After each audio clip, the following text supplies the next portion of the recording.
कि हमें भीख नहीं अधिकार चाहिए, हमें भीख नहीं अधिकार चाहिए, हर एक घर को एक रोजगार चाहिए। 2,500 को महिला सम्मान योजना के नाम में दिया जा रहा है, कम से कम एक नौकरी मिलना चाहिए जो 15,000 की हो, 20,000 की हो, 25,000 की हो। महिला सम्मान योजना के लिए हमारे पूर्वजों ने झारखंड राज्य नहीं बनाया था। हर घर में 15,000, 20,000, 25,000 की नियुक्ति कैसे होगी, इसके लिए हमारे पूर्वजों ने झारखंड बनाया था। हमारी भाषा संस्कृति का बचाव कैसे होगा, इसके लिए हमने झारखंड राज्य बनाया था। यहाँ के जल, जमीन, जंगल सुरक्षित कैसे रहेंगे, हमने इसके लिए झारखंड बनाया था।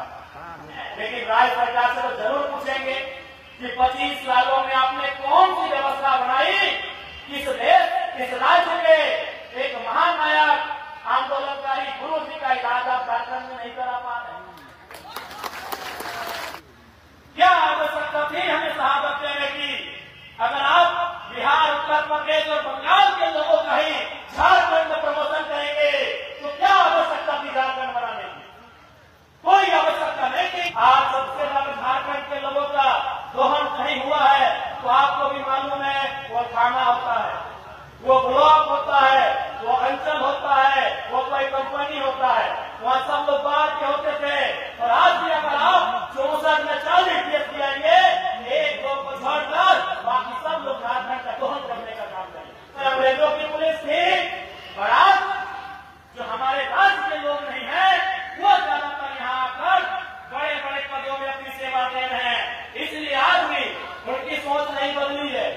वो क्या खाते हैं, हमारा कमाते हैं हमारे राज्य में, लेकिन जब उन्हें सेवा करना पड़ता है, जब उन्हें लोगों का भला करना पड़ता है तो कभी इस बारे में सकारात्मक नहीं सोचते हैं, ये किसी से नहीं छुपा रहा। 95% ये पैसा उनके पास है जो विन्यास ठिका पट्टा का काम करते हैं। 5% पैसा ही उनके पास है जो सरकारी नौकरी करते हैं। लेकिन चूंकि एक ट्रेंड बन गया है नौकरी का, ठीक है, नौकरी अच्छी बात है, उसके लिए मेहनत भी कर रहे हैं, अच्छी बात है, लेकिन आपको ये भी जानना होगा कि नौकरी के बाहर भी दुनिया है। अभी आप अपने पंचायत भवन का ही उदाहरण लीजिए।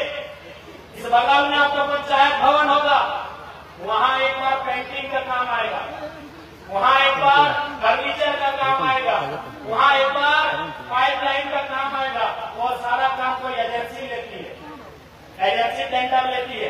बताइए कितने लोग हैं जो एजेंसी के ऑनर हैं?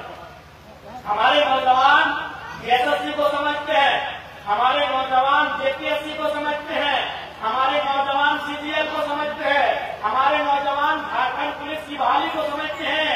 टेंडर और एजेंसी को समझिए, सबसे बड़ा खेल वही होता है, सबसे बड़ा खेल वही होता है। एक वीडियो यदि अपने पूरे जीवन का नौकरी करता है 30 साल तो कितना बचत करेगा? गुना भाग करके देखिए। अगर उसकी सैलरी 1 लाख रुपया ही मान ले तो साल में 12 लाख, एक साल में 12 लाख। अगर वो 30 साल नौकरी करेगा तो 12 को 30 से गुना कर दीजिए, 12 या 36, कितना हो गया? 3.6 करोड़। कितना ही वक्त ज्यादा होगा। यानी एक बढ़िया नौकरी करने वाला शख्स अपने पूरे जीवन काल में 3.5-4 करोड़ रुपए का संपत्ति कमा रहा है, लेकिन जो लोग टेंडर ले रहे हैं ना, 4-5 टेंडर में कई करोड़ रुपया कमा के अपना राज अगर मन करता है तो वापस चले जाते हैं, और नहीं तो यही अपना मन खड़ा कर लेते। इसलिए नौजवानों, जेपीएससी जेएससी अच्छी बात है, उसके लिए बहुत बधाई, पर हमने तो हमेशा सवाल उठाया है। हमने